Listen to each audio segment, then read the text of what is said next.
Allahumma salli ala Sayyidina Muhammad. Allahumma salli ala Sayyidina Muhammad. Allahumma salli ala Sayyidina Muhammad wa ala ali Sayyidina Muhammad. Bismillahirrahmanirrahim. Assalamualaikum warahmatullahi ta'ala wabarakatuh. Alhamdulillah, alhamdulillahirabbil alamin, wa bihi nasta'in ala umurid dunya waddin, wa sallallahu wasallam ala sayyidina Muhammadin khatamin nabiyyin wa ala alihi wa sahbihi ajma'in. Alhamdulillah, para penonton yang dirahmati Allah Subhanahu wa taala sekalian, anda bersama dengan saya Da'i Fahmi, dan pada hari ini kita akan membincangkan satu topik berkenaan dengan fake, iaitu topik ejen dan dropship, dan anda juga boleh menonton siaran hari ini secara HD di www.tonton.com.my. Baik, tuan-tuan yang dirahmati Allah Subhanahu wa taala sekalian, apa khabar? Saya mewakili kru dan produksi mendoakan anda semua agar dipermudahkan segala urusan kita pada hari ini, dipermewahkan rezeki, dan juga moga-moga kita tergolong dalam golongan orang-orang yang menimba ilmu dan diganjarkan syurga oleh Allah Subhanahu wa taala, insya-Allah. Baik, tuan-tuan yang dirahmati Allah Subhanahu wa taala sekalian, topik kita pada pagi ini iaitu ejen dan dropship, dan seperti biasa saya tidak berkeseorangan. Saya bersama dengan Al-Fadhil Ustaz Mustafar Muhammad Suki. Apa khabar Ustaz? Alhamdulillah sihat. Alhamdulillah sihat Ustaz. Sihat. Cantik yang Ustaz. Saya ingat seperti biasa. Original. Bukan tanam ke apa? Allah. Apa itu sunnah Ustaz? Sunnah. Baik, tuan-tuan yang dirahmati Allah Subhanahu wa taala sekalian, sekiranya terdapat sebarang soalan ataupun kemusykilan, boleh terus tulis di ruangan komen di Facebook kami, di Facebook Tanyalah Ustaz TV3. Baik, tuan-tuan yang dirahmati Allah, kita tak nak buang masa lagi. Topik kita pada pagi ini berkenaan dengan ejen dan dropship. Kita nak tahu daripada mana asalnya sistem ejen dan dropship ini. Tanpa membuang masa lagi, teruskan dengan mukadimah daripada Al-Fadhil Ustaz kita. Dipersilakan. Baik. Assalamualaikum warahmatullahi wabarakatuh. Innal hamdalillah nahmaduhu wa nasta'inuhu wa nastaghfiruh wa na'udzu billahi min shururi anfusina wa min sayyiati a'malina. May yahdihillahu fala mudilla lahu wa may yudlil fala hadiyalah. Asyhadu an la ilaha illallah wahdahu la syarika lahu wa asyhadu anna Muhammadan 'abduhu wa rasuluh. Allahumma shalli wa sallim ala Muhammad wa ala alihi wa ashabihi wa man tabi'ahum bi ihsani ila yaumiddin. Amma ba'd. Saya mulakan pengemudi ataupun moderator kita pada pagi ini, Da'i Fahmi, dan kemudian tuan-tuan sidang penonton yang dirahmati Allah Subhanahu wa taala. Alhamdulillah, tajuk berkenaan dengan mungkin anak-anak kita, mungkin kita sendiri, kan, mungkin suami kita dan sebagainya, yang mungkin ada bisnes tepi, orang kata, kan, nak cari side income, kan, ataupun nak cari duit-duit yang lain tambahan. Jadi antara benda yang digunakan ataupun biasanya ialah kita menjadi ejen ataupun menjadi dropshipper, kan, ataupun dropship lah, kita buat dropship.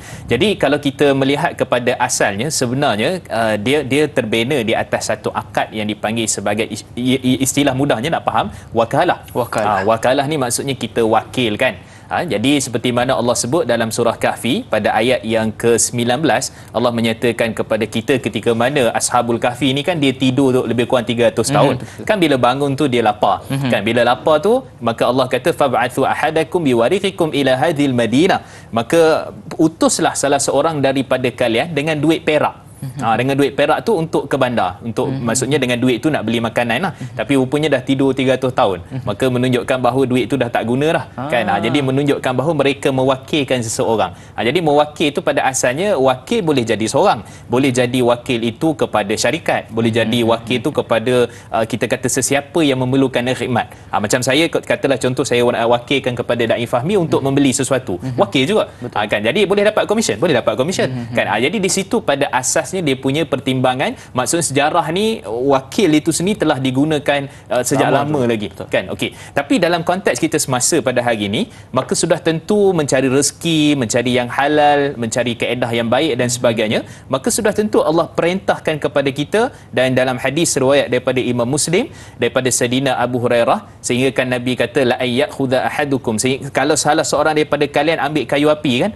ambil kayu api maksudnya apa? Ambil tali, pergi ke hutan, cari kayu api, api, pikul atas belakang dia, bawa balik dan jual. Lebih baik daripada dia meminta-minta. Kan kadang-kadang orang kata ala dropship, ala agent ni bukan banyak sangat komisen. Kena cari kerja. Dia tak kisah. Yang penting cari rezeki yang halal. Itu satu konsep lah yang kita kena faham. Dan sebenarnya kata Abdullah Ibn Zubair, kita ni dilarang al-battalah. Battalah ni maksudnya menganggur. Asyaru syai' fi ala battalah. Perkara yang paling buruk di atas muka bumi ni ialah pengangguran.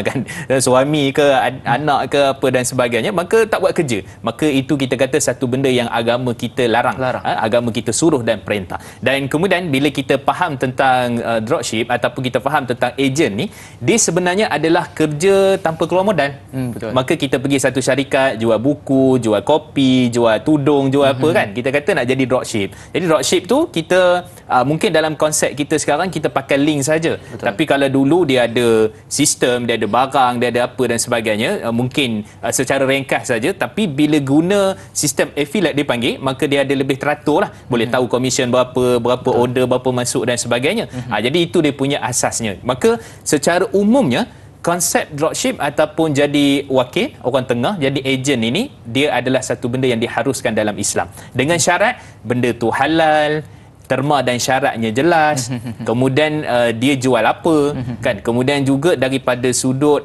iklan dan marketing dia, jadi kan menipu ke, ada unsur muslihat ke apa dan sebagainya pun tak boleh. Dan kemudian juga dia kena patuh kepada perundangan lah, dan kalau boleh benda-benda yang halal dijual tu ada JAKIM punya sertifikat, kan, ada daripada JAKIM punya sijil ataupun daripada Kementerian Kesihatan punya nombor apa kita kata siri. Nombor siri menyatakan produk ni lulus, tak ada racun apa dan sebagainya. Maka secara umumnya kalau itulah yang berlaku, maka dia dikategorikan sebagai harus untuk kita buat. Terpulanglah nak jadi ejen tudung, jual buku, penapis air, apa saja kan. Jadi semua itu termasuk daripada benda yang diizinkan oleh syarak dengan syarat-syarat tertentu. Itu ringkaslah. Baik. Ustaz, dropship ni ada tak dikategorikan sebagai dropship halal ataupun haram? Silakan. Ada bila tak memenuhi dia punya syarat-syarat dia. Apa syarat-syarat dia? Contohnya kita kata ada setengah-setengah kita kata multi level marketing ataupun dipanggil skim piramid, kan. Jadi skim piramid ni sebenarnya berbeza dengan MLM. Tapi skim piramid ni pada asasnya dia bukan jual barang, tapi dia dapat komisen berdasarkan dia mengelabui je barang tu. Dapat komisen berdasarkan apa? Berdasarkan orang masuk, rekrut. Makin ramai orang masuk, makin banyak. Ataupun contoh lain, dia bukan jual barang tu jual kepada orang, makin banyak dia beli barang pada syarikat. Maksudnya dia kalau nak naik pangkat, dia kena beli barang banyak. Tak boleh lah. Daripada sudut syariah, dari sudut perundangan, dia bukan satu benda yang dibenarkan. Maka kita kata tak patut syariah lah. Banyak lagi sebenarnya. Itu nanti insya-Allah kita akan detailkan. Baik, penjelasan yang baik daripada Al-Fadhil Ustaz. Kita nak terus meraihkan soalan daripada penonton kita, soalan daripada Facebook. Baik, soalannya daripada Razali Zali Ismail. Soalannya, perniagaan apakah yang boleh menggunakan hikmat ejen dan dropship dari pandangan Islam? Mohon perkongsian. Terima kasih kepada Razali Zali Ismail atas soalan yang sangat baik. Saya serahkan kepada Fadhil Ustaz. Silakan. Baik, bismillah wassalatu wassalamu ala Rasulillah. Terima kasih pada Tuan Razali. Okey. So secara umumnya dalam muamalah Islam ni, dia bukan macam ibadah. Dalam muamalat ni, sebab tu para ulama fiqh mereka sebut al-aslu fil muamalah al-hibahah. Setiap benda yang ataupun asyak, suatu benda ataupun dalam isu muamalat ni, dia adalah harus hukumnya pada asalnya, hatta yadulla ad-dalil ala tahrim, sehinggalah ada dalil yang mengharamkannya, kan. Contohnya nak buat ni halal, nak buat ni halal, tetapi ada tak larangan? Bila ada larangan tu maka tak boleh lah. Kalau ibadah, kita kena dalil dulu baru kita buat. Itu dia punya konsep dia. Okey, tapi ada juga sebahagian ulama, sebagai contoh Imam Ibn Hazmin menyatakan bahawa al-aslu fi muamalah al-tahrim. Asal pada bab muamalat tu, kata Imam Ibn Hazmin, ialah haram. Kerana kalau tengok pada konteks hari ni kan, orang masuk dulu ke orang tanya dulu halal haram? Masuk dulu. Itu masalah dia kan. Masuk dulu dah tahu halal haram. Betul ke halal? Tak ada pandangan kata harus ke? Tak ada kata boleh ke? Jadi itu masalah dia. Jadi nampaknya bila kita sinergikan dua pandangan ini, maka berhati-hati dalam isu bab muamalat, tetapi dalam masa yang sama kebanyakannya adalah harus. Dan sebab tu kalau ditanyakan tadi apa benda yang boleh jadi agent, boleh jadi dropship dan sebagainya, sebenarnya semua benda boleh. Melainkan emas, itu adalah dia punya perbincangan panjangnya. Cuma kita kata daripada sudut asalnya nak jadi apa, boleh kata kita jadi ejen jual kereta, kan.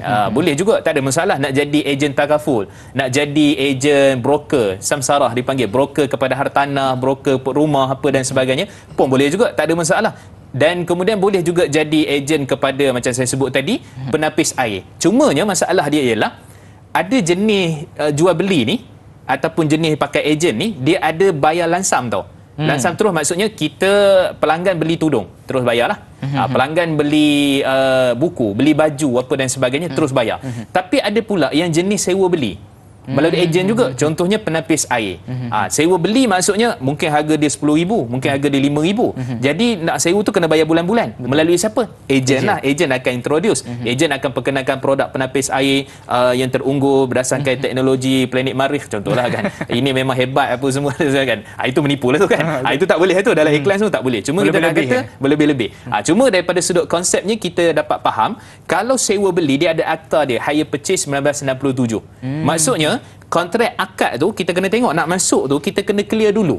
Jual penapis air ni kontraknya berdasarkan apa? Kalau dipanggil sebagai hire purchase ataupun ijarah thumma al-bai', ijarah dan kemudian bertukar jadi jual beli, dia tak boleh sekali akad. Tak boleh sekali. Tak boleh sekali akad. Dia akad tu boleh dihybrid kan? Boleh dicantum, tapi yang ni kena selesai, hak ni kena selesai. Maksudnya dia tidak boleh berdiri sendiri. Betul. Dia tak boleh berdiri sama-sama tu, tapi kena berdiri salah satu antara satu sama lain. Kan? Jadi di situ menunjukkan bahawa ada akta, ada perkara, dan sebab tu sebelum masuk nak jadi apa-apa ejen pun kena tengok sistem, kena tengok siapa, tengok produk dan yang selainnya. Itu konsep. Baik Ustaz, penjelasan yang sangat baik daripada Ustaz. Jadi insya-Allah Ustaz dan juga para penonton yang dirahmati Allah Subhanahu Wa Taala sekalian, kita nak beristighfar seketika. Kembali selepas ini dalam rancangan Tanyalah Ustaz, biar tahu jangan keliru.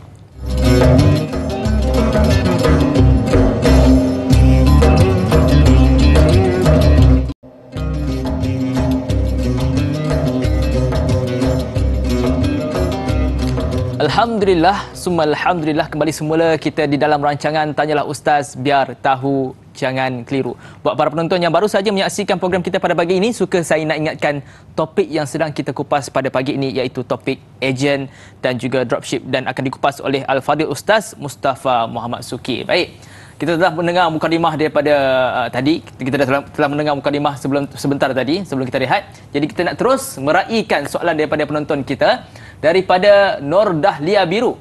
Soalannya, Rasulullah sallallahu alaihi wasallam merupakan ahli perniagaan yang hebat bersama Sayyidatina Siti Khadijah.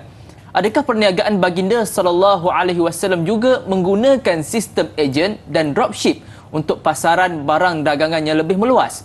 Sekiranya seseorang itu ada kemampuan dalam perniagaan tetapi tidak mempunyai modal yang cukup, apakah boleh untuk mendaftar sebagai ejen ataupun dropship? Terima kasih kepada Nur Dahlia Biru. Saya kira ini soalan yang sangat baik. Saya serahkan kepada Fadil Ustaz. Silakan.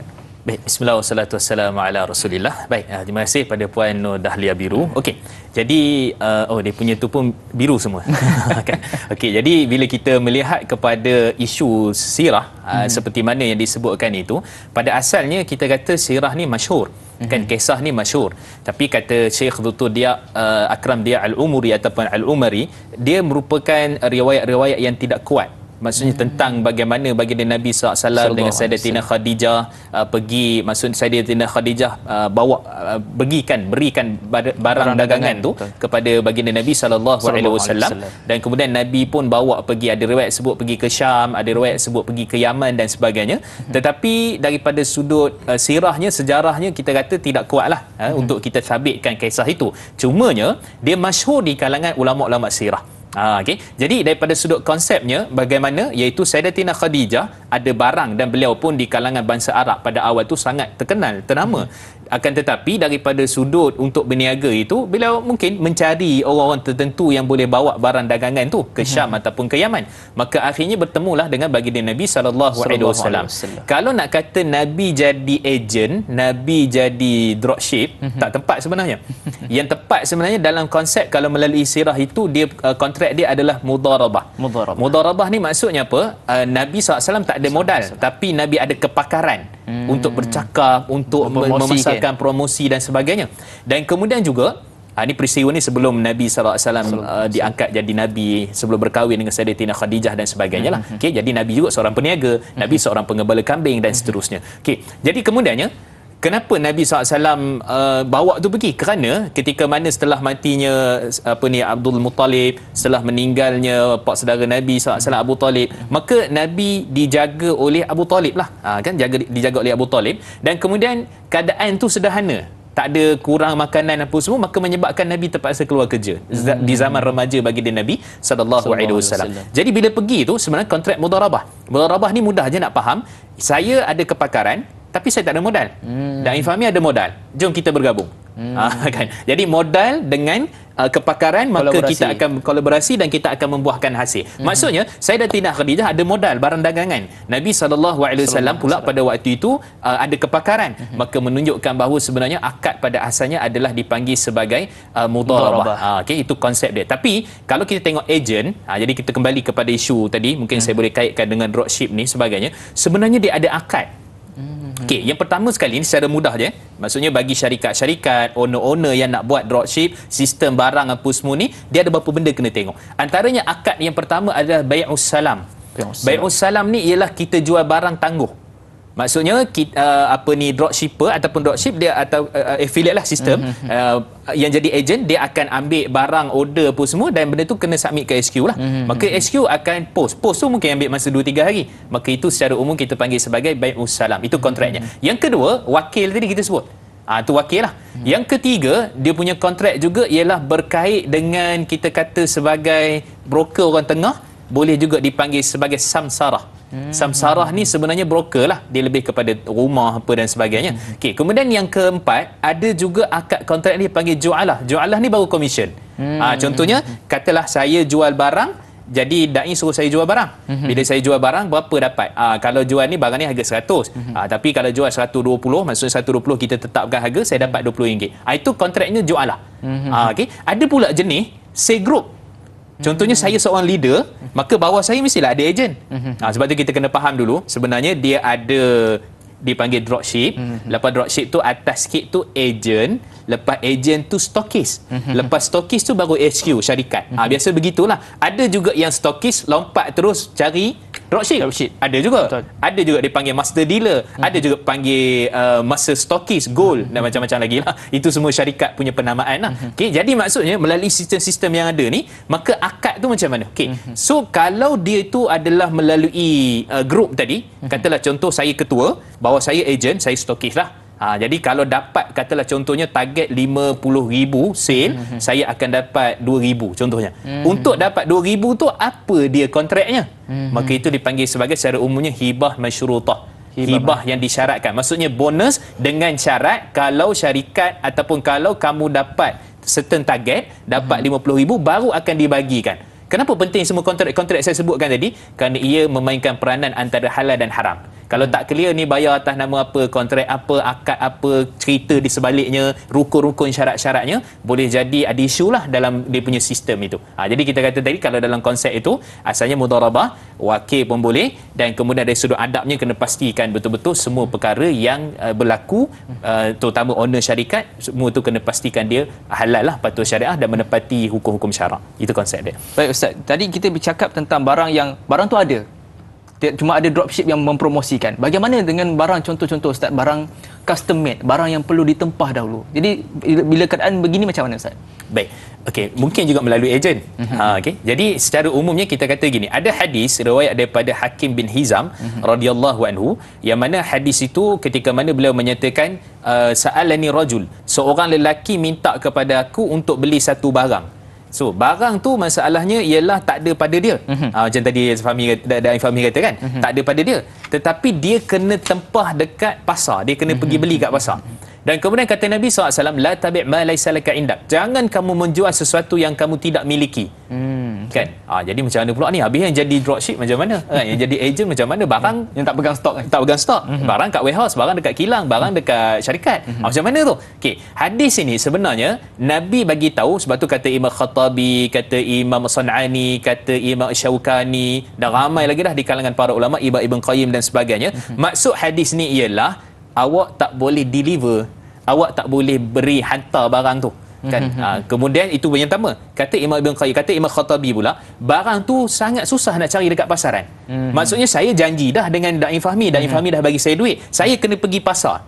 dan saya tak pasti lagi barang tu nak cari ke wujud ke tak ada ke apa, tak ada. maka di situlah menunjukkan larangan itu. Tetapi kalau jual beli salam kita sebut tadi, memang barang tu dah ada, cuma tinggal lagi nak order, cuma ambil masa sampai, ataupun barang tu customize ataupun custom made ataupun pre-order, kan, maksud kena order dulu sebulan, dah siap baru hantar, contohnya order baju ke apa ke dan sebagainya melalui ejen lah, maka itu juga diharuskan dengan syarat memenuhi segala spesifikasi yang telah ditetapkan. Saiz berapa, warna berapa, warna apa, kan, kalau kita biru lah contohnya kan, dia punya apa kita kata penghantaran bila, kos berapa, deposit berapa, semua tu kena jelas, dan itu insya-Allah mudah-mudahan menjadi kita kata yang patuh syariah, yang halal daripada sudut kalau kita nak buat tempahan seperti itu, kan. Sama juga rumah, kadang-kadang bukan ada lagi pun, tapi kita dah tempah rumah tu, dah tengok square feet apa semua, bentuk rumah, dia punya katalog apa semua, kan. Jadi asalnya kita kata macam tak berapa okey, tapi sebenarnya boleh kalau ikut Imam Abu Hanifah, dengan syarat semua itu perlu ditunaikan, spesifik, keadaan, berat, timbangan apa semua yang perkara yang berkaitan. Masya-Allah, penjelasan yang sangat mantap daripada Al-Fadhil Ustaz. Jadi Ustaz, kita nak meraihkan soalan seterusnya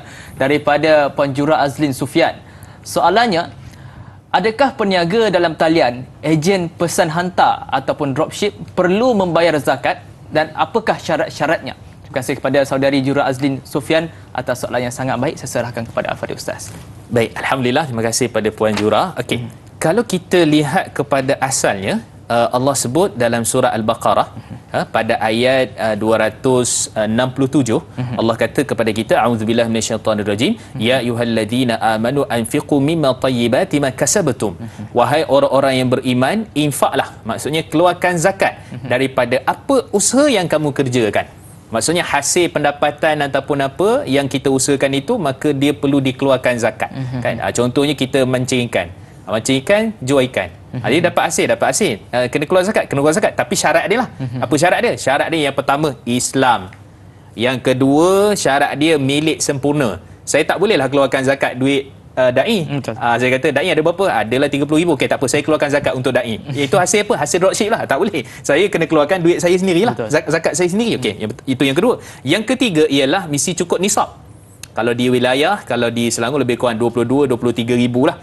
Okey. Kemudian cukup haul. Cukup haul tu cukup setahun lah. Cukup setahun. Ni juga dicampur dengan simpanan-simpanan lain.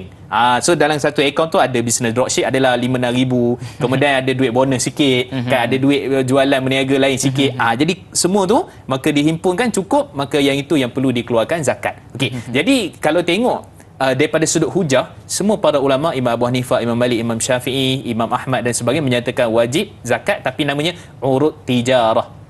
Urut tijarah ni apa? Berdasarkan hadis Nabi dalam riwayat daripada Imam Daruqutni daripada Abu Zal Al-Ghifari, kata Nabi SAW, wa fil bazzin sadaqah. Adapun pada jualan baju kamu, baju tu maksudnya berniaga tu lah, baju ke kain ke apa, maka baginya zakat. Baginya zakat. Maka zakat ni di sini maksudnya, kata Imam Ibn Qudamah juga, maksudnya ialah apa saja yang dikeluarkan daripadanya ada nilai, ada duit. Katalah contoh, bukan banyak pun, kalau jual satu baju dapatlah RM10 komisen. Tapi kalau 100 baju, kalau dah sepanjang setahun, kan, maka pada waktu itu wajib untuk dikeluarkan zakat dicampur dengan hasil-hasil yang lain. Kalau dia tu sendiri memang dah banyak dah, dia sendiri perlu dikeluarkan zakat. Dengan syarat-syarat yang saya sebutkan tadi. Maksudnya jangan lari pada zakat lah. Ingatkan, gaji pendapatan je, gaji perniagaan, syarikat dah. Yang kita buat dropship pun bila cukup syarat-syaratnya kena keluarkan zakat. Wallahualam. Masya-Allah, penjelasan yang sangat baik daripada Ustaz. Jadi Ustaz, tadi Ustaz ada cakap tentang jualah ataupun komisen. Jadi adakah dibolehkan, sebab pernah saya jumpa yang contoh HQ bagi dia harga 100 contoh, tapi dijual dengan harga yang melampau-lampau. Ejen ni jual dengan harga melampau. Adakah dibolehkan atau tidak, Ustaz? Okey, secara umumnya kalau kita melihat apa yang disebut oleh Imam Al-Bukhari ketika membawa pandangan daripada Imam Ibn Sirin dan juga Sayyidina Abdullah Ibn Abbas, menyatakan bahawa ada kaedah yang dibenarkan tapi dengan syarat. Yang dibenarkan dengan syarat tu maksudnya apa? Bi' bi kadza atau bi' hadha thawb fama zada ala zalik fahuwalak atau kama qala, iaitu kata Sayyidina Abdullah Ibn Abbas, wahai Da'i Fahmi, ni sebab contohlah, jualkan saya baju ni, saya nak RM40, tapi apa yang awak boleh jual lebih, itu untuk awak. Maksudnya dekat sini nak bagi tahu ialah dia mesti dengan izin oleh HQ. Kalau HQ izinkan, dia boleh. Tapi biasanya HQ tak izin, sebab kan dropshipper ramai, ejen ramai. Kalau ni pakat duk jual lebih mahal, ni pakat jual lebih mahal, ni jual lebih mahal, ataupun mungkin jual dengan harga berbeza, ataupun mungkin buang harga, maka jadi masalah. Betul. Melainkan kalau kita nak jual tu, Da'i Fahmi nak jual pada adik Da'i, ambillah murah sikit. Okey lah kalau sekat saudara kan, adik-beradik. Ni nak jual kat luar, nak kena iklan, nak kena apa, maka yang itu akan menimbulkan kezaliman. Itu akan menimbulkan persaingan yang tidak sihat. Maka sebab itu kalau ada izin okey, kalau tak ada izin maka dia kena kekal dengan akad. Sebab wakalah tadi, kalau wakil ataupun ujrah, dia mesti ikut harga SU, dia tak boleh lebih. Tapi kalau dengan konsep bai'us salam tadi, itu atas kita. Contohnya mungkin one off saja. Contohnya saya kata kat Da'i tolong, kalau komisen tadi lah, jualah tadi, tolong jual kat saya kereta ni kan, kalau dapat lebih Da'i ambil lah, tapi saya nak 5,000 je. Contohnya one off je. Jadi Da'i jual, tengok 10,000 Da'i jual dapat 5,000 lagi lebih kan. Okey, tak ada masalah. Sebab itu berdasarkan apa yang Da'i boleh jual dan saya restui. Betul. Okey, tapi kalau tak restui, kena pegang balik pada konsep akad wakalah tadi, dia lebih mengikat dan kena ikut harga SU yang telah pun tetapkan. Itu konsep dia. Baik Ustaz, terbaik jawapan daripada Ustaz. Jadi Ustaz, kita ada soalan seterusnya. Baik, sebelum kita nak menjawab soalan tu Ustaz, kita nak berehat seketika. Kembali selepas ini dalam rancangan Tanyalah Ustaz, biar tahu jangan keliru.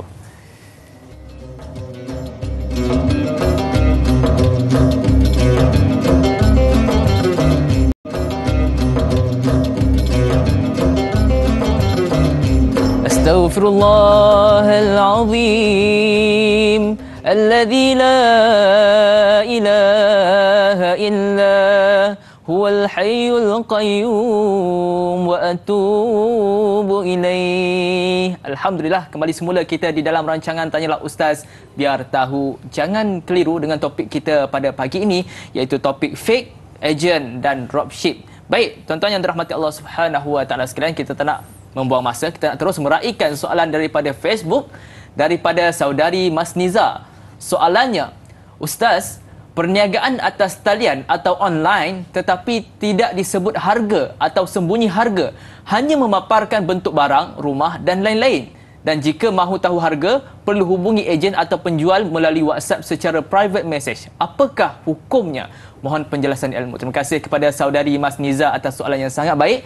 Saya serahkan kepada Al-Fadhil Ustaz. Silakan.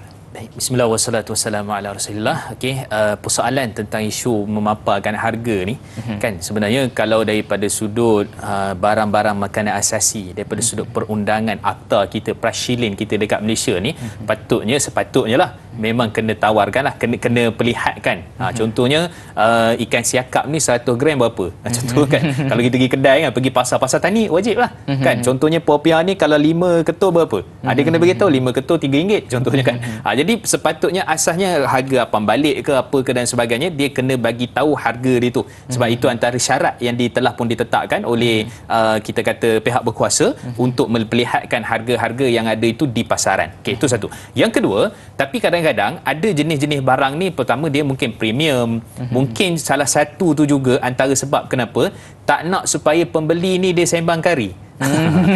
Contohnya sebenarnya kan, maksudnya dia sembang je sebenarnya, bukan dia nak beli pun, tapi saja nak tanya nak survey dulu kan, tanya kan. Kalau dia bersungguh betul-betul, dia akan PM tepi lah. Betul. Dia akan PM tepi, tanya harga, tunjuk gambar, tunjuk apa dia punya spek apa dan sebagainya.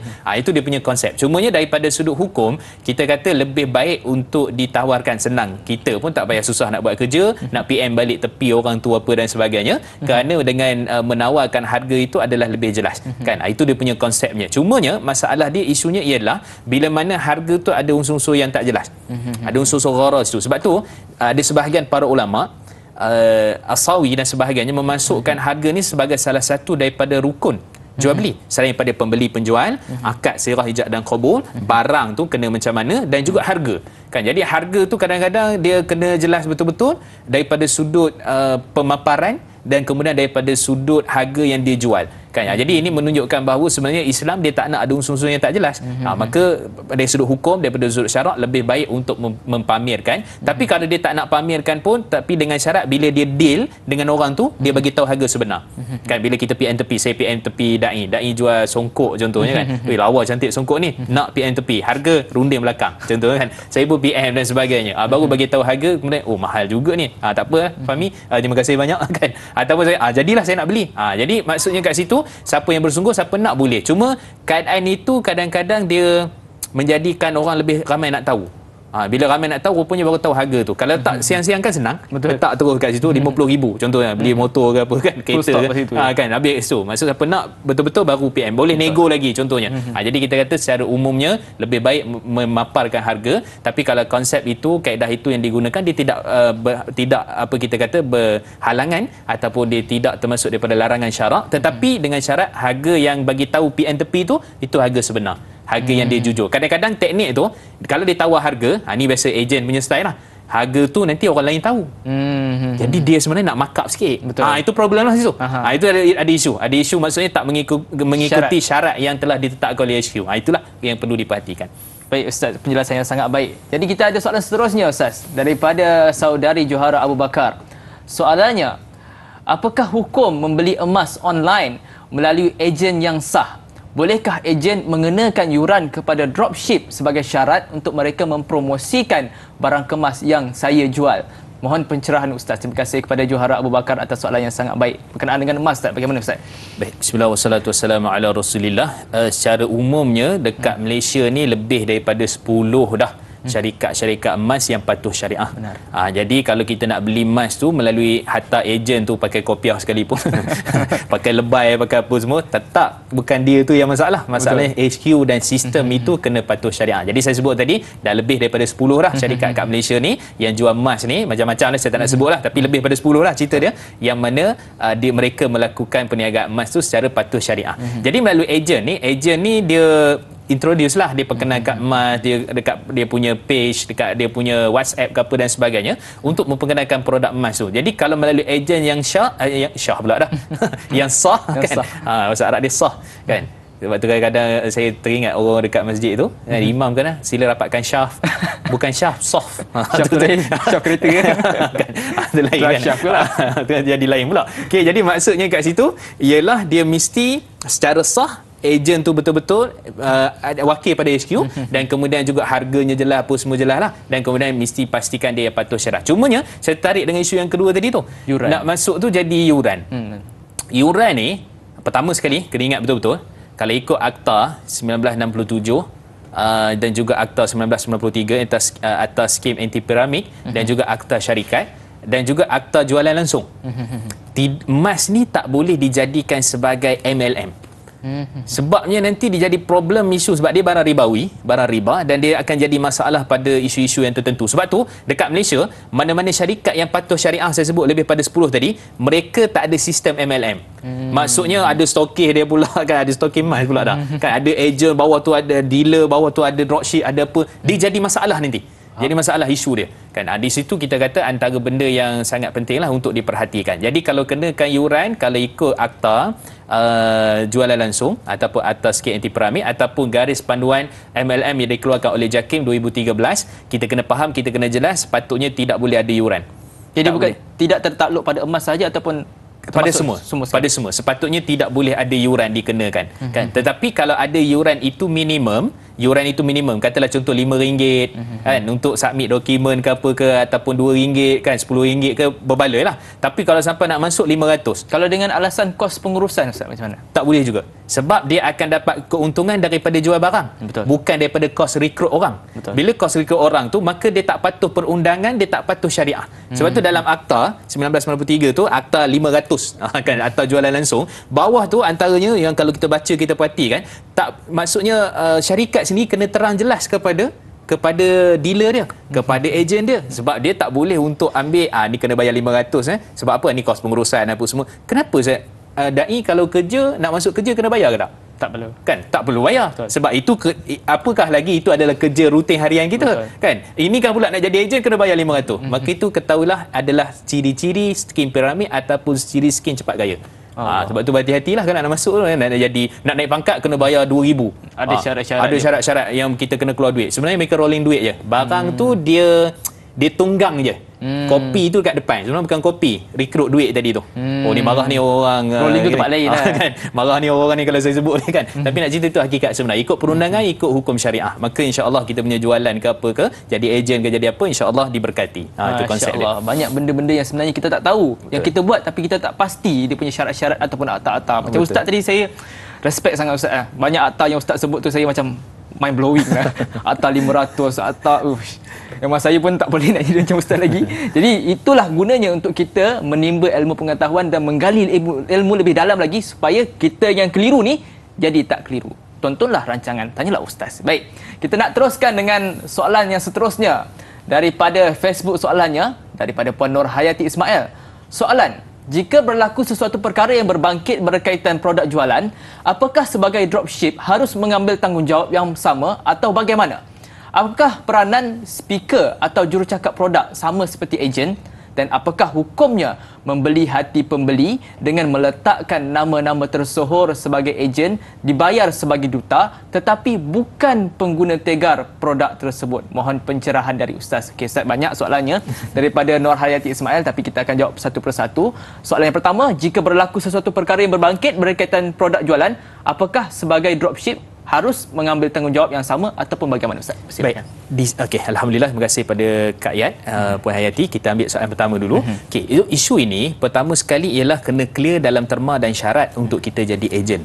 Kita nak jadi ejen, kita nak jadi dropshipper, kita nak jadi stokis ke apa, kalau barang tu kadang-kadang ada barang expired date, betul, ada barang tu rosak, ada berbagai lagi. Jadi siapakah yang perlu tanggung, siapa yang perlu bertanggungjawab? Kita kata kena jelas dalam terma dan syarat. Pada asalnya barang itu, kalau barang itu adalah rosaknya adalah kerana stokis, kan, stokis tu mungkin bawa laju ke apa, terbalik periuk ataupun apa, Tupperware ke apa kan, produk-produk tu lah kan, terbalik pun hancur. Itu maksudnya kalau kecuaian itu maka stokis tanggung lah. Tapi pada asalnya mungkin expired ataupun rosak ke dan sebagainya, tak sampai reject ke apa, yang itu HQ yang tanggung. Cuma pada asalnya HQ yang tanggung sebab pada barang itu kalau berlaku apa-apa isu lah. Tapi kalau dia melibatkan kecuaian ejen ke, kecuaian daripada stokis ke, master dealer ke apa dan sebagainya, maka itu pada asalnya dia tanggung. Barang kena curi.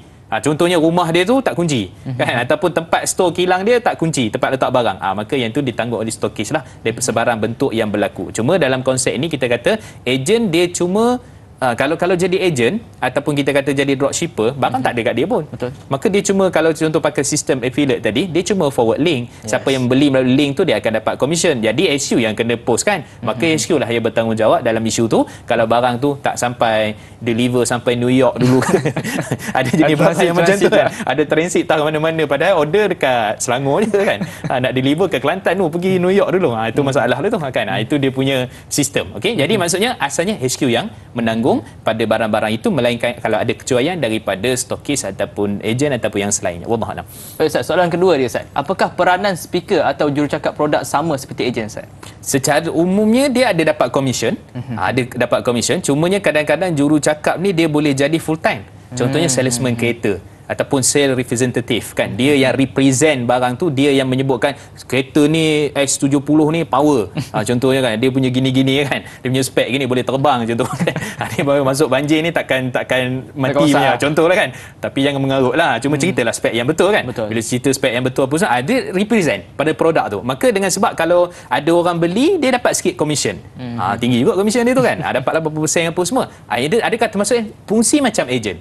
Fungsi dia macam ejen, cuma kita kata dia lebih agak smart sikit kan. Kemudian dia lebih ada yang full time, dan kemudian juga dia berdasarkan based on commission. Commission ni pun kadang-kadang nak kena tengok juga. Ada commission berdasarkan kita kata ketepatan. Contohnya ataupun dipanggil absolute amount.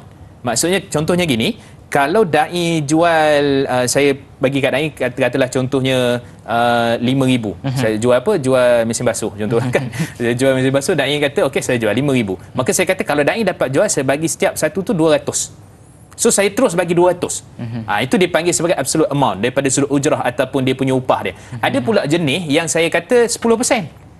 Kan dia tak ni jelas, tak bagi angka. Tak bagi angka, tapi dia kata 10%. Kalau awak dapat jual 500 produk ataupun 20 biji, dapat 15%. Kalau dapat jual 30 biji, dapat 30%. Itu pun kena jelas tu, persen-persen apa semua dan sebagainya. Maka yang itu para ulama berbincang panjang. Cuma kata saya melihat kepada pendapat Imam Al-Kasani dalam Badha'is Sana'id, mengharuskan dengan syarat sepatutnya memang bagi ikut persen. Kalau 15%, 15%, 20%, 20%. Itu dia punya konsepnya. Jadi boleh jadi macam tu konsep dia. Dan kalau tadi kita panggil sebagai represent ataupun jadi salesman ke apa dan sebagainya, maka lebih kurang mereka macam macam ejen tapi lebih tersusun, lebih teratur dia punya konsep. Sebab kalau saya seorang terus nak beli buku, nak jadi ejen buku, saya dengan SQ je, mudah je. Saya pun boleh dekat mana-mana. Tapi kalau kereta ni kadang-kadang kena pergi, kena tengok, kena bagi tahu ataupun full time. Itu dia punya konsep dia. Wallahualam. Baik Ustaz, sangat jelas jawapan Ustaz. Jadi Ustaz, soalan ketiga dia Ustaz. Apakah hukumnya membeli hati pembeli dengan meletakkan nama-nama tersohor sebagai ejen? Walau dia tak guna pun produk tu, tapi macam contoh dia, saya bagi barang kat Ustaz, tolong review Ustaz. Ustaz pun cakap contohlah, Ustaz cakap barang ni baik dan sebagainya. Apakah hukumnya? Tapi sebelum Ustaz nak menjawab, kita nak berehat seketika. Kembali selepas ini dalam rancangan Tanyalah Ustaz. Biar tahu, jangan keliru.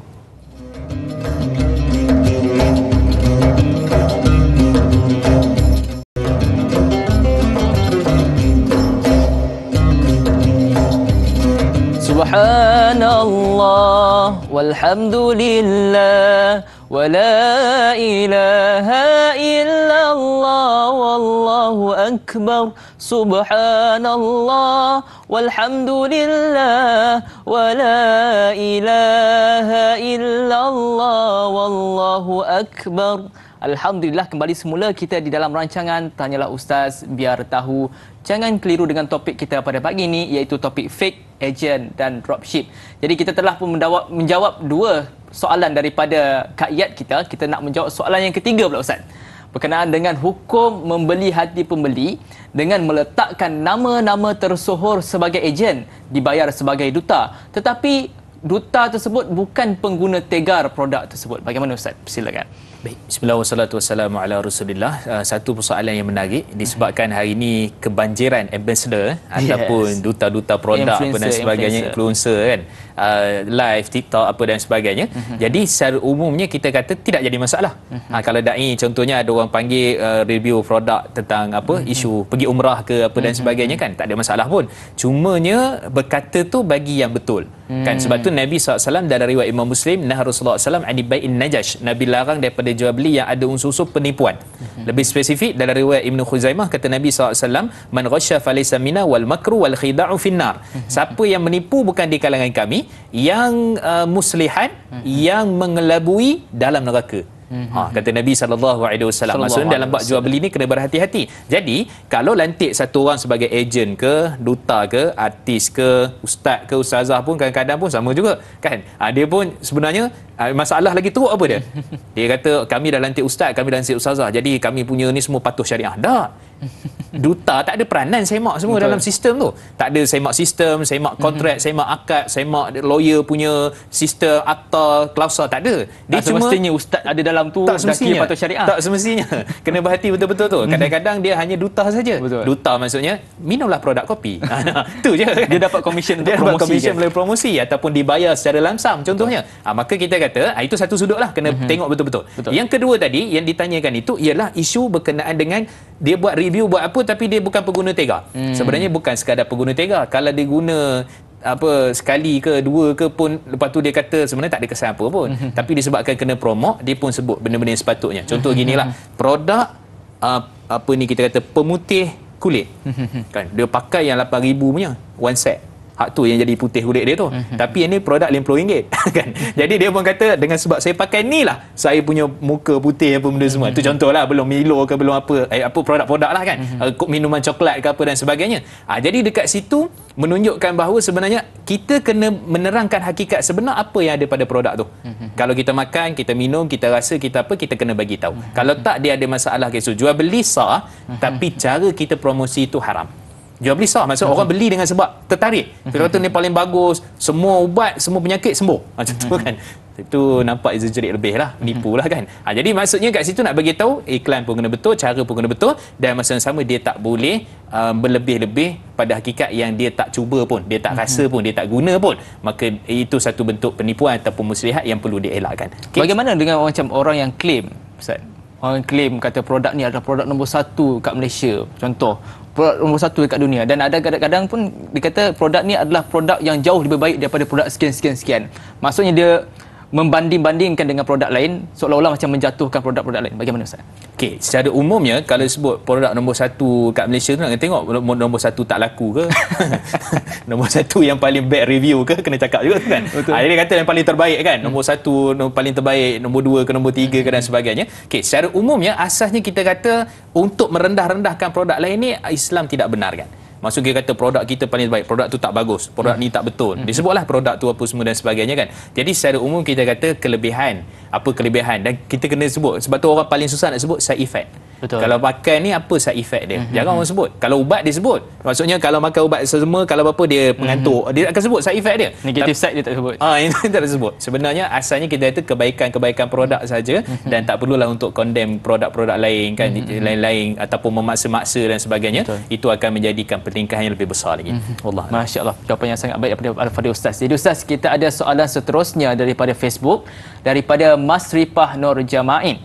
Soalannya, bagaimanakah penetapan komisen yang diberikan kepada pihak ejen dan dropship sekiranya telah mematuhi syarat-syarat yang telah ditetapkan? Terima kasih kepada Mas Ripah Nur Jamain atas soalan yang sangat baik. Saya serahkan kepada Al-Fadhil Ustaz. Silakan. Okey. Bismillah wassalatu wassalamu ala Rasulillah. Kalau ikut kepada penetapan daripada sudut komisen, dia based on kontrak. Okey. Kalau kontrak itu ialah kita panggil sebagai ujrah ataupun upah, biasanya dia macam one off je. Kan saya kata dekat Ain tolong jualkan ni, okey saya bagi, habislah, selesailah. Ada kalau pakai wakalah tadi ataupun dipanggil samsara ataupun broker kan, ataupun mungkin juga akad-akad yang lain macam jualah dan sebagainya tadi, maka tengok kalau dia sudut ketetapannya kita kata dia mungkin berbentuk secara berterusan. Berterusan maksudnya mungkin setahun, 2 tahun, selagi mana dia nak jadi ejen lah, selagi mana dia nak jadi dropshipper. Jadi di situ menunjukkan bahawa pada asalnya dia tengok kepada kontrak.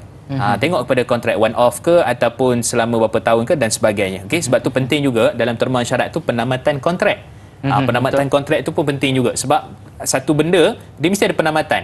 Kematian ke kan, contohnya tak boleh dah nak jual ke ataupun sibuk ke apa dan sebagainya. Bagaimana cara penamatan kontrak itu pun patutnya kena jelas dalam terma-terma dan juga syarat. Okey, so daripada sudut apa yang bagi tadi, penetapan komisen adalah pertama, kalau di sana ada kita panggil sebagai perbincangan. Sebab saya nak jual ni bukan calang-calang, ni kereta ni tak pernah ada kat Malaysia ni. Mesti bagi komisen lebih sikit kan, contohnya. Berdasarkan perbincangan. Berapa ni? Ambillah 20% contohnya. Ambillah contohnya 3,000 contoh. Itu biasanya dia lebih kepada jual beli salam lah, ataupun kita panggil sebagai sistem ujrah ataupun upah tadi tu. Tapi kalau wakil dia lebih mengikat sikit. Sebab wakil ni dia kadang-kadang dia ikut SQ. Kalau SU kata 15%, 15% lah dia kena ikut lah. Macam kita kata penentuan itu daripada polisi itu daripada SU. Maka pada waktu itu penetapan profit ataupun keuntungan yang dia dapat itu, sebenarnya macam mana ejen boleh dapat untung? Betul. Daripada produk tu lah.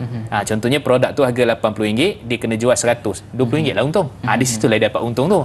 Kan itulah dia punya konsep nak dapat komisen daripada jualan tu. Okey, itu dia punya konsep. Jadi maksudnya kena jelas, kena faham betul-betul, kena tengok atas kontrak apa, dan kemudian ada persepakatan. Kalau tak ada persepakatan pun, kalau SQ kita pegang pada syarat. Sebab tu Nabi sebut dalam riwayat Imam Tirmizi, al-muslimuna ala syurutihim. Orang Islam dipegang pada syarat. Syaratnya pun tak boleh jual lebih daripada 100. Sebab ni RM80 tolak kat ejen, jadi RM20 je untung contohnya. Itu berdasarkan apa yang kita sebutkan tadi. Baik Ustaz, penjelasan yang sangat baik. Jadi kita ada soalan seterusnya daripada Facebook Ustaz, daripada saudari Intan Zurina Abdul Razak.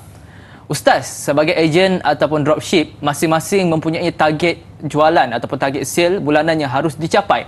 Soalan saya, bagaimana mahu menjadikan pertempuran main harga antara ejen-ejen ataupun para dropship dengan pelanggan ini satu persaingan yang sihat dan yang lebih penting patuh syariah? Terima kasih kepada Intan Zurina Abdul Razak atas soalan yang sangat baik. Saya serahkan kepada Al-Fadhil Ustaz. Baik, terima kasih kepada Puan Intan. Persoalan tentang isu main harga, persaingan dan sebagainya. Jadi secara umum kita kata bagi barang-barang yang bukan daripada dropship, penetapan harga. Sebab tu kadang-kadang barang ni dia ada dua jenis. ada barang yang di bawah kawalan.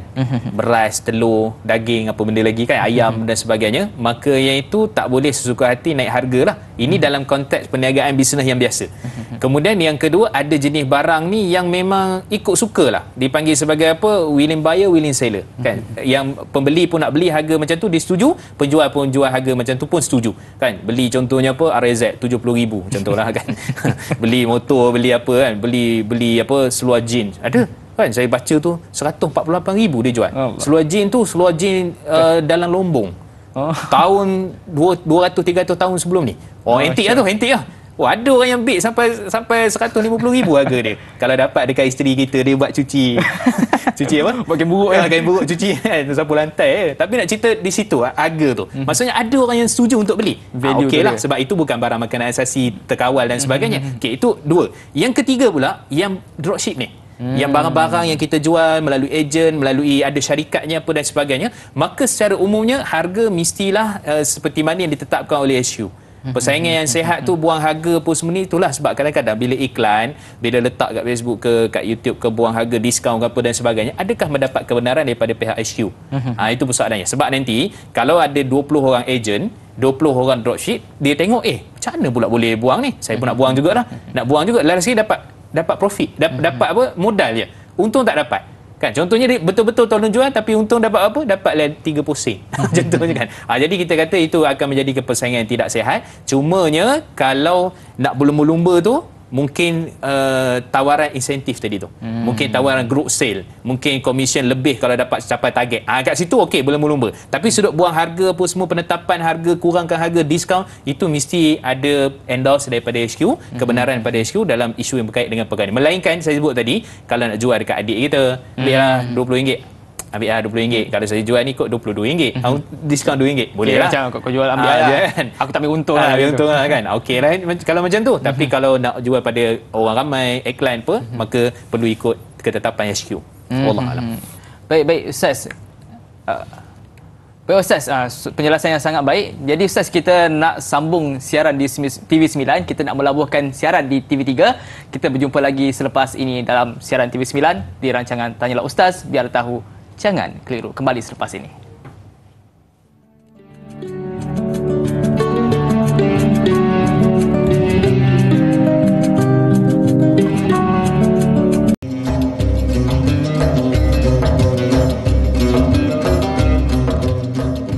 Alhamdulillah, kembali semula kita di dalam rancangan Tanyalah Ustaz, biar tahu jangan keliru dengan topik kita pada pagi ini, iaitu fake agent dan dropship. Berbaki masa lebih kurang 30 minit lagi Ustaz di siaran TV9. Jadi kita tak nak buang masa, kita nak terus meraihkan soalan daripada para penonton kita. Daripada Facebook, soalannya daripada Puan Nur Maziah.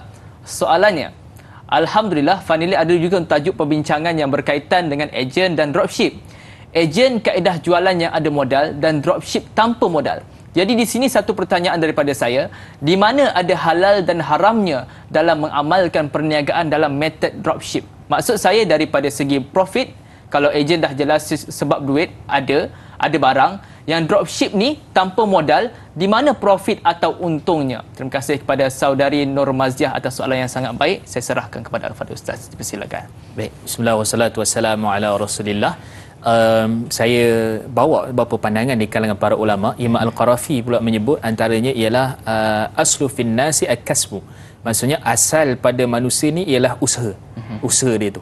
Dan sebab tu para ulama bila mereka berbincang, sama ada Imam Al-Qarafi, sama ada Imam As-San'ani ataupun Imam Al-Kasani dan sebagainya, bila sebut tentang apa benda yang melayakkan kita untuk dapat profit, benda melayakkan kita untuk dapat untung. Empat syarat. Yang pertama sekali dipanggil al-kasbu.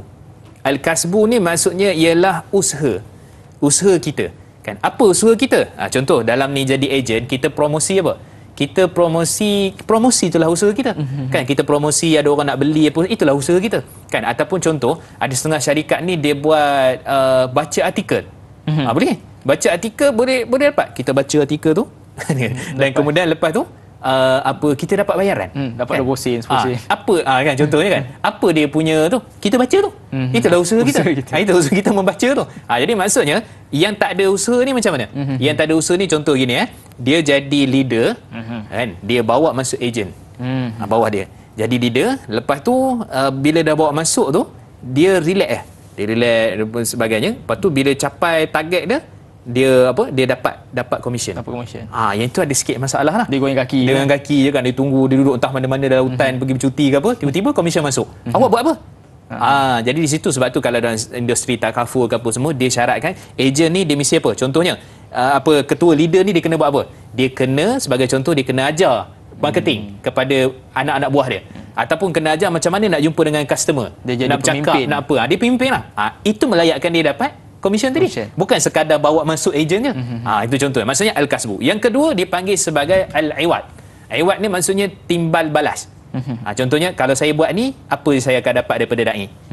Tu kena ada tu. Kalau saya buat macam ni sebab dia dalam bentuk upah. Dia dalam bentuk ujrah, dia dalam bentuk commission. Maka bila saya buat tu mestilah ada something pengeras dia apa yang saya akan dapat. Okey, itu yang kedua. Yang ketiga dipanggil dhaman. Dhaman ni maksudnya ialah ganti rugi ataupun dhaman ni ialah tanggungan. Katalah contoh tadi barang tu expired. Maka kalau barang tu tak expired, saya jual dapatlah untung. Kalau tak expired, maka kena hantar balik ke SU. Jadi ada rugilah kat situ. Maka untung dan rugi tu konsepnya kena ada dhaman ataupun kena ada dia punya tanggungan itu. Dan akhir sekali yang keempat kena ada khatar, risiko promosi jual penapis air contoh. Tapi sebab dekat pasaran ada 80 company jual penapis air kan. Jadi risiko dia orang beli ke orang tak beli. Ada pun kadang-kadang tu mungkin produk-produk tertentu berkait dengan banjir contohnya. Kalau banjir memang orang tak belilah. Ada jenis produk banjir orang beli contohnya. Jadi ada risiko kat situ yang bakal ditanggung. Maka 4 perkara ni melayakkan untuk ejen ke dropship ke orang bekerja, orang usaha untuk mendapatkan keuntungan secara Islam, secara syariah kan. Jadi itu melayakkan dia lah. Maksudnya dari sudut profit, daripada sudut apa pun yang dia lakukan itu kerana usaha dia iklan, marketing, cara kaedah dia dan sebagainya, maka melayakkan dia untuk dapat keuntungan walaupun barang tak ada, walaupun modal tak ada disebutkan tadi. Modal dia apa? Modal dia ialah berapa minit saya nak kena iklan ni. Sebab iklan pun ada timing dia. Betul. Kalau pukul 8 tu cantik lah orang-orang on the way nak pergi kerja. Kalau iklan pukul 11 orang tak baca sangat. Betul. Sebab orang sibuk kerja. Contohnya kan. Jadi semua tu teknik lah tu. Dan masa. Dan sebab tu kalau contoh dalam minta maaf sebut lah dalam MLM, kadang-kadang dia kata saya nak free lah, saya tak nak lah kerja ada apa office hour kan, kena ada pukul 9 balik pukul 6 bebas masa kan. Sebenarnya MLM tu lebih teruk masa dia. Betul. Nak kena iklan, nak kena cari ejen, nak kena cari tu barang dia apa semua, ke sana ke sini kan. Jadi itu semua termasuk daripada usaha dia lah yang melayakkan dia sepatutnya dapat komisen secara halal dengan syarat-syarat yang telah ditetapkan. Wallahualam. Baik Ustaz, kita ada soalan seterusnya daripada Facebook. Soalannya daripada Al-Syai. Soalannya, apakah maksud hadis ini? Jangan kamu menjual sesuatu yang bukan milikmu. Dan apakah yang dimaksudkan dengan akta jualan langsung? Terima kasih kepada Al-Syai atas soalan yang sangat baik. Saya serahkan kepada Al-Fadhil Ustaz. Baik, bismillahirrahmanirrahim. Ada dua soalan dekat situ. Satu maksud hadis. Hadis tu sahih dalam riwayat Imam Tirmizi, Abu Daud, Ibnu Majah dan yang selainnya daripada Hakim bin Hizam yang meriwayatkan ketika mana beliau ini seorang lelaki nak beli barang dekat pasar. Ada orang tempah kat dia. Tapi barang belum beli lagi.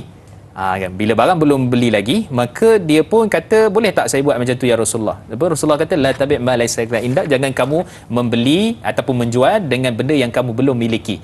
Kan? Jadi dekat sini kalau kita tengok juga ada hadis yang lain dipanggil ataupun istilahnya al-bai'u qabla qabad. Jual sebelum mana terima barang tu. Jual sebelum terima barang tu. Patutnya secara mudahnya ginilah. Saya nak jual produk, kita katalah produk minuman. Kan? Jadi produk minuman saya kena beli dululah. Kemudian baru saya jual sebab saya dah dapat pegang. Itu asalnya yang kefahaman biasa. Tapi sebenarnya maksud di sini ialah dia ada unsur gharar. Okey, maksudnya hadis tu ada unsur gharar, uncertainty, tak jelas, ketidakjelasan. Pertama, kata Imam Khattabi, iaitu barang tu susah nak cari dekat pasar. Sebab tu Nabi tak bagi. Ni mungkin jenis barang kurma premium ke, kan, jenis-jenis barang apa tentu yang suka nak cari kat pasar, maka sebab tu Nabi tak bagi. Nabi tahu dah dekat pasar memang susah nak cari. Jadi kalau awak janji dulu dengan orang, tiba-tiba barang tu tak dapat, macam mana? Kan jadi problem kat situ, jadi isu lari ke apa kena pula kan. Jadi situ masalah dia. Yang kedua pula, ketidakbolehserahan. Kan, mungkin benda tu maksudnya benda yang limited edition, susah nak jumpa, susah, tak boleh serah. tak mampu nak serah. Maka di situ yang menunjukkan Nabi kata jangan kamu jual benda yang kamu tidak miliki. Sebab tu kata Syekh Dr. Yusuf Qaradawi, kata Syekh Dr. Ali Mahyudin Al-Qurahudari, hadis ini tak termasuk dalam jual beli yang kita buat secara dropship ataupun jual beli salam, beli rumah, beli kereta, tempah rumah, tempah kereta apa semua, kerana benda tu dah memang ada dah. Dan dia boleh dapat, confirm dapat. Cuma masa menentukan. Penantian satu penyeksaan. So, nak tunggu kereta sampai, nak tunggu apa semua kan. Dia dekat situ dia punya perbincangan dia. Okey, kemudian akta pula. Akta jualan langsung ni 1993 ataupun akta skim anti piramid. Akta ni untuk menjaga hak pengguna, untuk menjaga hak ejen, untuk menjaga hak syarikat sekali. Sebab tu contohnya kita kata katalah saya nak masuk jadi ejen pada syarikat ni. Ikut akta jualan langsung, saya tak boleh beli produk tu untuk saya naik pangkat. Makin banyak saya beli, makin tinggi saya dapat pangkat. Contohnya dalam itulah dia bila tinggi pangkat dapat komisen banyak lah. Tak boleh. Kerana akta tu jaga ejen. Ataupun contohnya masuk tu dengan sebab bukan jual barang sangat. Ialah masuk kerana jual orang lah. Jual orang tu maksudnya orang masuk bayar yuran 500, maka akta jaga. Tak boleh yuran yang melampau-lampau. Kalau ada RM10, RM5 okey lah. Itu dia punya konsep. Jadi akta jualan langsung ni memang ada kat Malaysia dan itu menjaga hak pengguna. Dan ada akta lagi tadi, akta hire purchase, akta jual sewa beli, akta syarikat. Itu semua membantu kita sebenarnya dan sepatutnya kita kena faham akta dulu sebelum kita tengok dan pastikan syarikat yang kita nak masuk tu ikut akta-akta tu, dan itu juga sebahagian daripada kepatuhan syariah. Wallahualam. Banyak yang perlu kita teliti Ustaz untuk masuk ataupun jadi dropshipper ni, banyak benda yang kita kena tengok, terutama sekali dari sudut patuh syariah tu. Jadi Ustaz, saya nak tanya tentang berkenaan dengan kita sebagai, contohlah saya sebagai dropshipper, saya promosikan botol, kemudian saya promosikan kepada satu company yang kita tak tahu sama ada dia tahu ataupun tidak, dia jual arak. Jadi kita supply kepada dia. Adakah duit hasil daripada kita menjual botol kepada kilang arak tadi tu menjadi unsur yang halal ataupun sumber yang haram, Ustaz? Silakan. Baik. Bismillah wassalatu wassalamu ala Rasulullah. Satu persoalan yang sangat baik. Kadang-kadang ya ejen contohnya jual tu penapi air, tapi tempat syarikat tu tempat buat apa? Kan contoh dia pergi jual ke apa dan sebagainya. Secara asasnya kan, secara asalnya halal. Okey, jadi pada konsepnya begini. Kalau dia tidak mengetahui secara jelas dan dia pun tengok syarikat ni secara umum tak ada masalah pun, tak adalah kilang arak ke kat tepi tu kan, tak adalah buat apa ke, secara umumnya daripada sudut asasnya ialah dia diharuskan. Samalah juga contohnya abang rider kita kan, dia pun ambil tu syarikat okey tapi tak tahu dia order apa, tapi dia order okey lah kan, tak tahu pula jenis apa benda, tengok-tengok rupanya benda tu haram. Jadi dia bawa, dia pun bagi. Benda tak tahu is okey, tapi kalau order sendiri masuk dia tahu dah haram, tak boleh lah. Okey, jadi dalam konsep ini secara umumnya kita kata kaedah fiqh menyebutkan ahkamul wasail ka ahkamil maqasid. Maksudnya hukum wasilah perantaraan itu seperti mana hukum tujuan. Maksudnya kita jual ni, kita buat ni, tujuan dia apa? Kalau kita dapat tahu secara jelas, maka pada waktu itu kita tidak dibenarkan untuk kita menjual tu. Man adda ila haram fa huwa haram. Apa yang bawa kepada perkara yang haram, maka hukumnya adalah haram. Kan? Jadi kita kena tengok jelas lah. Sebab tu nak jadi ejen, nak jadi apa, kan, hatta kadang-kadang bukanlah jual apa sangat pun, jual bekas ke apa, tapi tengok rupanya supply untuk khinzir ke benda-benda yang diharamkan, maka tak boleh lah, walaupun tapuya itu halal. Jadi walaupun bekas tu halal. Sumber duit tu kita dapat tu adalah sumber asalnya kita kata sumber yang haram, sumber yang haram. Dia bukan syubhah lagi sebab kita dah jelas nampak. Kita dah jelas nampak. Yang syubhah ni tadi, syarikat ni ada buat benda haram, syarikat ni pun ada buat benda halal, tapi ni kita tak konsisten, tak tahu. Yang tu mungkin jadi syubhah lah. Itu dia punya perbincangan cukup panjang dalam isu yang seperti itu. Wallahualam. Masya-Allah, penjelasan yang sangat mantap daripada Al-Fadhil Ustaz. Jadi Ustaz dan juga para penonton yang dirahmati Allah Subhanahu Wa Taala sekalian, kita nak beristighfar seketika. Kembali selepas ini dalam rancangan Tanyalah Ustaz, biar tahu jangan keliru.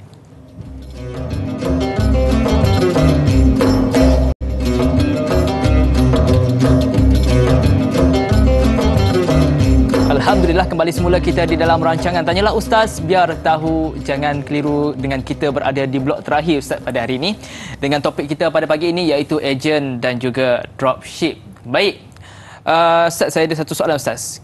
Kita nak tahu sebenarnya apakah tanggungjawab sebenar sebagai satu syarikat dan juga tanggungjawab sebenar sebagai seorang ejen, Ustaz. Silakan. Okey, secara umumnya kita kata di Malaysia kita ada perundangan. Maka bila nak buat syarikat, terutama syarikat-syarikat yang melibatkan multi level marketing. So dia ada multi level marketing, ada single level marketing, ada beberapa jenis syarikat ni. Okey, yang buat ejen lah, dropship dan sebagainya ni. Maka secara umum kita kata dia mesti berdaftar. Yang kedua, kalau boleh buat lantikan untuk adanya panel syariah yang akan semak. Yang ketiga, daripada sudut terma-terma dan syarat-syarat itu penting kan, maksudnya nak masuk jadi ejen, kemudian juga kalau tanggungjawab company ataupun syarikat kepada ejen, so terma-terma syarat pembatalan apa semua dan sebagainya jelas. Yang seterusnya, yang keempat, iaitulah dia punya sistem pelan pemasaran. Sebab pelan pemasaran ni ada kadang-kadang jenis syarikat dia bagi kepada ejen terpulanglah nak buat pasar macam mana pun kan, pasaran tu. Ada pula mereka dah buat brosur apa semua. So yang itu pastikan juga patuh syariah.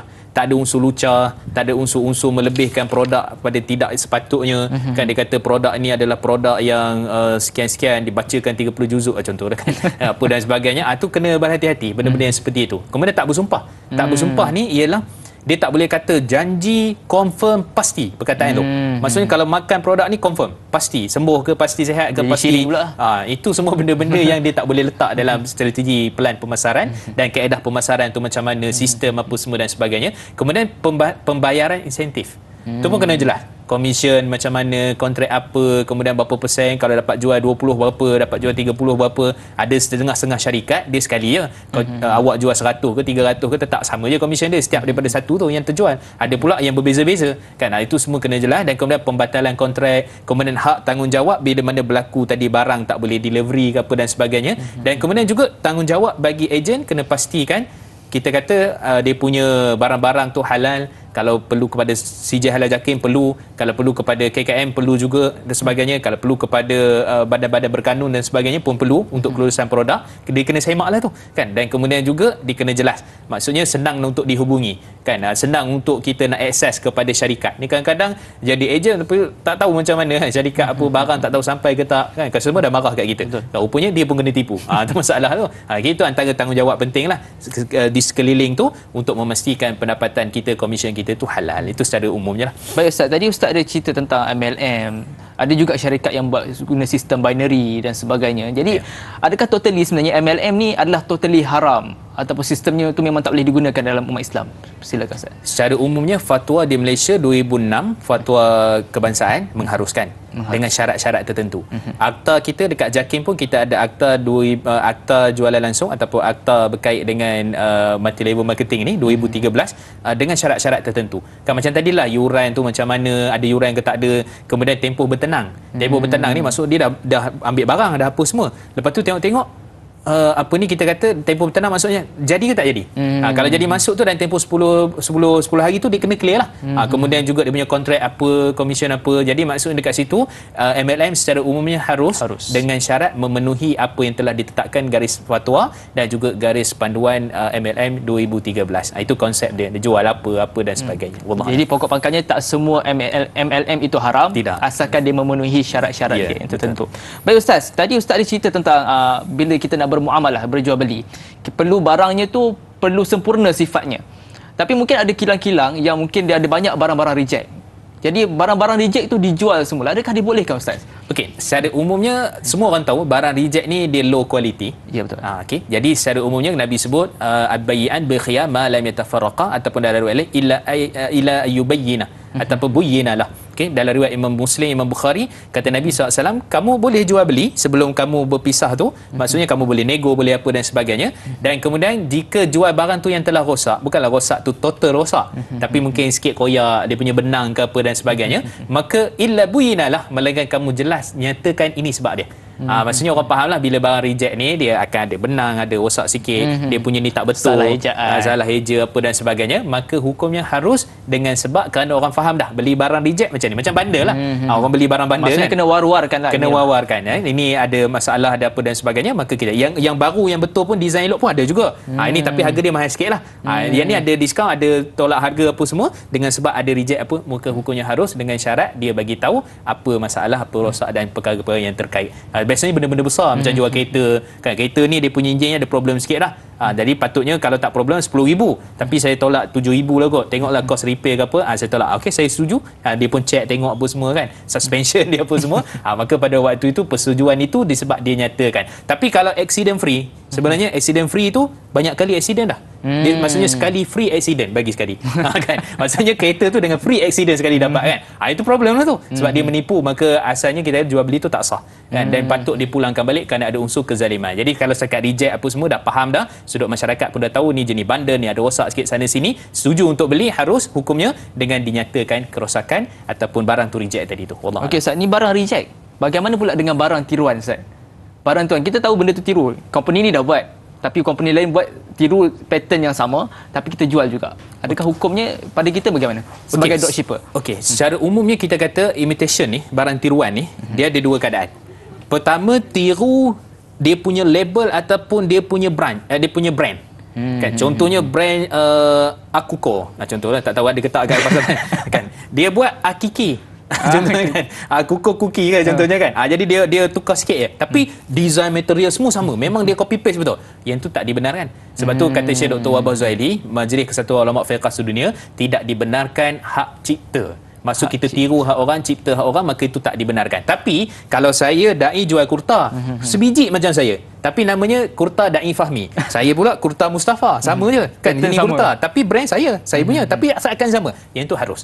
Yang itu harus. Sebab saya bukan tiru brand Dai Fahmi. Kan? Bukan saya ciplak lah. Kan? Ada jin Lubas contohnya. Jin Lubas kita berjalan Lubus contohnya kan. Jadi maksudnya kat situ dia dah jadi tiru lah. Tiru. Maka jadi dari sudut dibenarkan. macam contoh Ustaz, dari sudut makanan, contoh dia jual coklat. Kemudian kilang tu dia pasarkan kepada banyak company.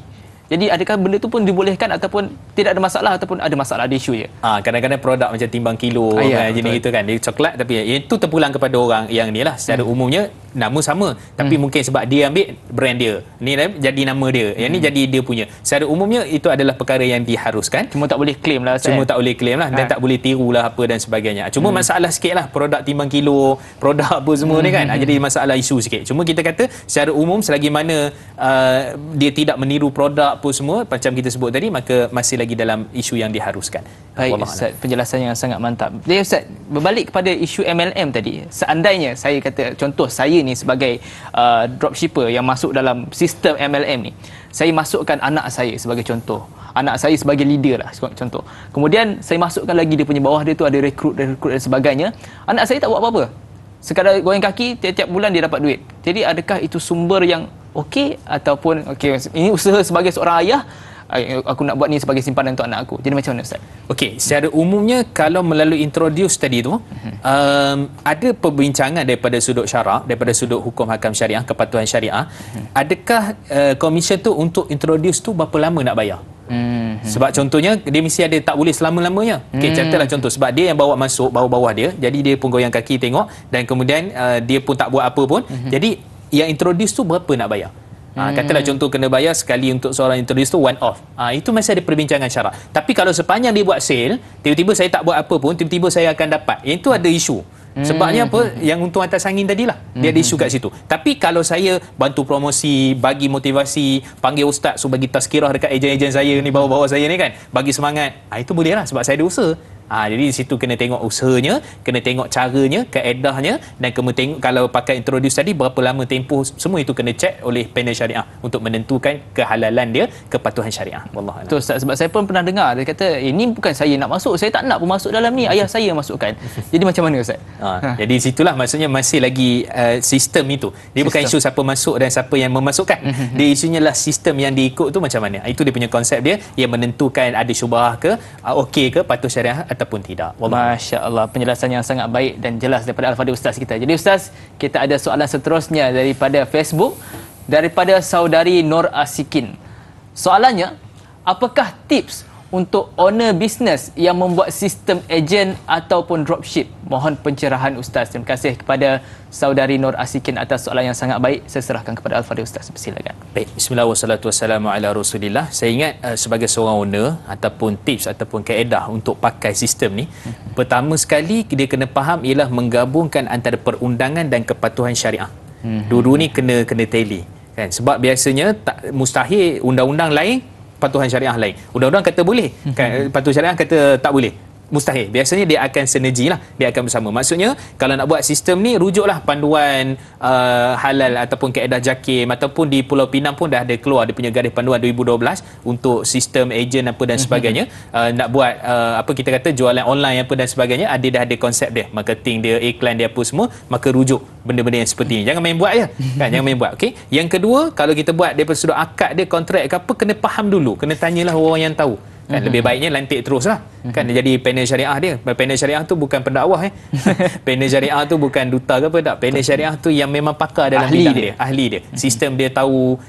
Kalau sebut contoh ni, nanti kita nak bayar investor, kita nak bayar pakai macam mana bila dia invest, kita pakai ordinary share ke preference share, tu binatang apa itu masalah sikit. Itu jenis binatang ke jenis pokok ke jenis yang itu maksudnya dia masalah. Jadi dia kena faham sikit tu kan. Akad jualah sebenarnya, kalau jumlah saya tahulah kan. Jadi itu masalah. Maksud dia kena faham betul-betul, dan boleh dilantik, boleh guna. Dia boleh konsultan, boleh one off, ataupun boleh lantik personal, perseorangan. Tapi dia tak wajib. Tapi kita nak yang halal, yang terbaik, maka kita cuba untuk keluarkan sikit modal ke apa untuk melantik konsultan dan sebagainya dalam isu ni. Dan kemudian kita kena pastikan seluruh produk, pemasaran, teknik, apa benda semua tu daripada sudut syariahnya patuh, dan cara kaedah tu mudah-mudahan ada keberkatan bila mana kita melakukan jual beli yang seperti itu. Dan juga kebajikan dropship kita, ejen kita, stokis kita, terma syarat semua kena kita ikuti, dan mudah-mudahan ada keberkatannya, insya-Allah. Baik, Masya Allah, penjelasan yang sangat baik. Saya kira itu adalah sebagai kesimpulan untuk topik kita pada pagi ini, Ustaz, iaitu berkenaan dengan ejen dan dropship. Jadi kita telah pun sampai ke penghujung rancangan. Jadi bagi memberkati majlis kita pada pagi ini, saya mempersilakan Al-Fadhil Ustaz untuk bacakan doa. Baik, insya-Allah.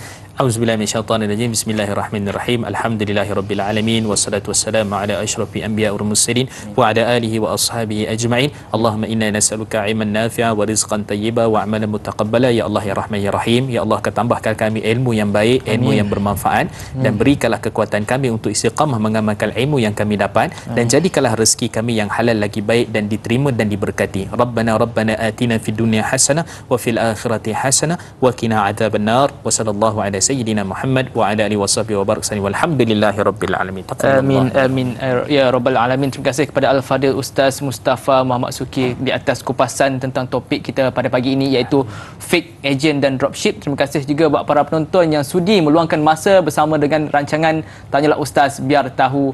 Jangan keliru dan sentiasa bersama dengan kita pada setiap hari. Moga-moga ilmu yang kita dapat ini dapat kita manfaatkan seterusnya menjadi satu saham buat kita dan saham buat kami juga di akhirat nanti, insya-Allah. Sehingga kita berjumpa lagi di masa akan datang. Assalamualaikum warahmatullahi taala wabarakatuh.